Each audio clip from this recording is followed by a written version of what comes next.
Salve a tutti e benvenuti su Hot Game Reviews. In questo video vi parlerò di Harem Hotel, gioco sviluppato da Rooney, di cui potete seguirne lo sviluppo sul suo Patreon. Durante la storia noi vestiremo i panni di un ragazzo, che dopo la morte del nonno ottiene in eredità il suo hotel. Tra nuovi ospiti sempre in arrivo e diverse aree da dover ristrutturare, sarà lui a doversi prendere cura di tutto, e instaurando nuove amicizie e accrescendo i rapporti con gli inquilini, potrebbe perfino realizzare il sogno di creare il suo personale harem. Per quanto riguarda il gameplay, Harem Hotel è una visual novel con uno stile di gioco sandbox. Infatti subito dopo il prologo potremo navigare tutte le stanze dell'hotel e conoscere i personaggi che vi abitano. Come si evince già dal titolo, questo è un harem game, quindi sarà possibile creare rapporti con qualsiasi personaggio, senza nessuna particolare ripercussione.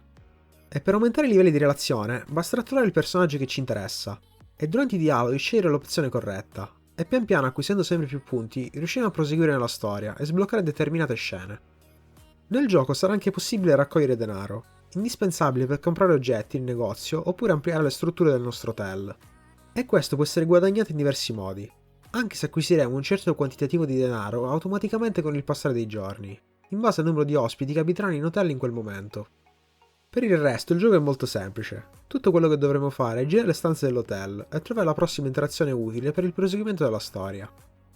E parlando adesso proprio della storia, il gioco non ha una vera trama principale, ma va sicuramente detto che il mondo in cui è ambientato possiede dei concetti socioculturali che sono spesso presenti durante i dialoghi, che lo rendono comunque in un qual modo affascinante. Si può comunque dire che la trama del gioco è affidata ai personaggi, ognuno di loro ben caratterizzato, e ognuno di loro con le sue vicende, che spesso andranno a mescolarsi con gli altri abitanti dell'hotel, rendendo tutto l'ambiente di gioco ben amalgamato. Forse l'unico punto a sfavore dei personaggi può essere trovato in alcuni dei loro comportamenti, che spesso nel giro di breve tempo cambieranno in maniera radicale, passando dalla totale indifferenza al completo ammaliamento nel giro di poche interazioni. Boy, that escalated quickly. That really got out of hand fast. Per quanto riguarda il render, come ho già accennato in altre recensioni, non sono mai stato un grande ammiratore di questo stile grafico. Ma a differenza di altri suoi simili, in questo caso mi è parso ben sfruttato, e i personaggi risultano tutti abbastanza ben fatti e belli da vedere. E lo stesso potrei dire delle animazioni, che nella grande maggioranza dei casi sono ben fatte, con solo ogni tanto qualche piccolo calo qualitativo.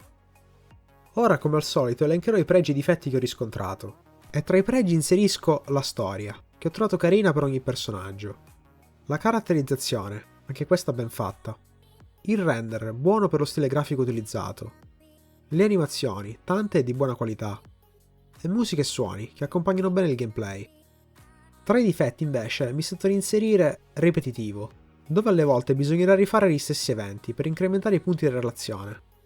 La velocità nei rapporti, che spesso mi sono sembrati troppo affrettati. Ed infine i suggerimenti.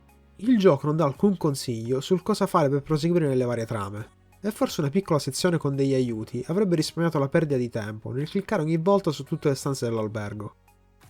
Ora è il momento del voto, e in questo caso quello che mi sento di dare si aggira intorno all'8. Anche se è ripetitivo in alcune meccaniche, ho trovato Harem Hotel un buon gioco, che senza dubbio vi terrà impegnati per diverso tempo.